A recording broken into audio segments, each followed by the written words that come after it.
बेशक इस बार national level पर चाय के रेट में बढ़ोतरी हुई है, लेकिन कांगड़ा चाय उत्पादन में कमी आई है।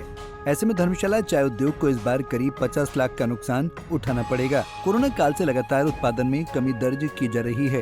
हालांकि इस वर्ष अप्रैल में चाय का सीजन शुरू होने पर शुरुआत में उत्पादन अच्छा रहा था और ये क्रम मई की शुरुआत तक जारी रहा। इसके बाद मई जून माह में बारिश न होने के चलते उत्पादन में कमी दर्ज की गई है। अक्टूबर माह में बारिश न होने से भी चाय उत्पादन प्रभावित हुआ है। चाय उद्योग धर्मशाला के प्रबंधक अमन पाल सिंह ने बताया कि चाय उत्पादन का सीजन लगभग खत्म हो चुका है। पिछले वर्ष 1,65,000 किलोग्राम चाय तैयार की गई थी, लेकिन इस बार 1,40,000 किलोग्राम चाय ही बन पाएगी। इस साल तो जब सीजन स्टार्ट हुआ था जी, फर्स्ट वीक ऑफ अप्रैल में, उस टाइम तो सब ठीक चल रहा था। मई तक बिल्कुल क्रॉप भी हमारी ज़्यादा ही बनी थी एज कम्पेयर टू 2023, लेकिन मई और जून में रेनफॉल बहुत ही कम हुई, बिल्कुल ना के बराबर। उसकी वजह से हमें जो सेटबैक हुआ क्रॉप वॉल्यूम के हिसाब से, हमें बहुत सेटबैक। विदेश में जो डिमांड आती थी काका चाय, उसमें कितनी कमी दर्ज हुई? विदेश में जैसा आप तो सुनते ही हैं कि यूरोप में रशिया और यूक्रेन का प्रॉब्लम पहले से चल रहा है। उसके बाद मिडिल ईस्ट में कुछ कंट्रीज और इन्वॉल्व हो चुकी हैं, जिसकी वजह से लड़ाई का खतरा और बढ़ चुका है। कुछ लड़ाई तो चल भी रही है, गाजा स्ट्रिप में चल रही है, ईरान में चल रही है, कुछ डिफरेंट ग्रुप्स हैं जिनके साथ इजराइल की वॉर चल रही है।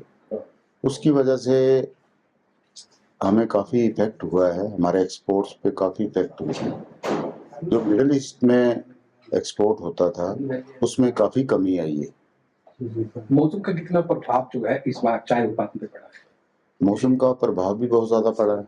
जैसे आपने सुना ही है पहले कि मई और जून में तो बरसात बिल्कुल नाम मात्र ही थी।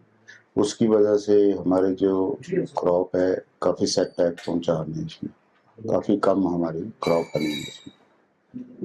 अभी ये जो चाय का जो सीजन है कब तक ये संपन्न होगा, और जो आपकी चाय तैयार हो चुकी है उसे कब तक मार्केट में ऑप्शन के लिए जाएगा? चाय का जो सीजन चल रहा है तो वो तो ऑलमोस्ट ख़त्म ही है। अभी 3-4 दिन ही की प्रोडक्शन रह चुकी है। और जैसे हम लोग ने लास्ट ईयर 1,65,000 केजीज बनाई थी, इस बार हम लोग केवल एक्सपेक्टेड जो है 1,40,000 किलो ही बना पाएंगे। अभी इस मरतबा जो अभी रुझान जो है मार्केट का देखा जा रहा है, पिछले वर्ष की अपेक्षा रेट में बढ़ोतरी हुई है या और कमी है? नहीं, पिछले वर्ष से थोड़ा रेट्स ज़्यादा ही है। रेट्स में ज़रूर थोड़ी सी उछाल आई है, लेकिन क्वांटिटी बहुत कम होने की वजह से वो रेट्स में जो उछाल आई है उसका हमें कुछ खास फायदा नहीं हुआ। कोरोना काल जब से चला था तो कोरोना काल में कितना प्रोडक्शन जो है यहाँ पे रहा था? कोरोना काल के दौरान हम लोग 1,50,000 1,60,000 बना ही रहे थे। उस टाइम मार्केट में डिमांड भी अच्छी थी, जिसकी वजह से हमारे जो चाय का उत्पादन भी अच्छा हो रहा था, हमारा रेवेन्यू भी काफ़ी अच्छा आ रहा था, वो एक्सपोर्ट में भी कुछ डिमांड थी। लेकिन कोरोना काल के बाद 2022 से लेके अभी तक डाउनफॉल में हम लोग चल रहे हैं हर साल।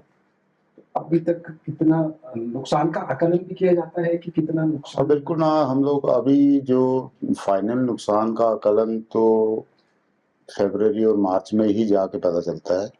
अभी तक जो एक्सपेक्टेड जो हमारा है, अगर हम लोग लें 25,000 किलो चाय हमारी कम बनी है तो उसको हमसे 225 से मल्टीप्लाई कर दे तो तकरीबन कोई 50 लाख का हमें नुकसान हुआ है इस साल। पंजाब केसरी के लिए धर्मशाला से नवजीत निप्पी की रिपोर्ट। हमसे जुड़े रहने के लिए हमारे YouTube चैनल को सब्सक्राइब करें और नई वीडियो की नोटिफिकेशन के लिए बेल आइकॉन को दबाएं। अगर आप ये वीडियो Facebook पर देख रहे हैं तो लाइक जरूर करें और ज्यादा से ज्यादा शेयर करें। इसी तरह के और भी अपडेट्स के लिए फॉलो करें हमारा Instagram पेज himachal.ke।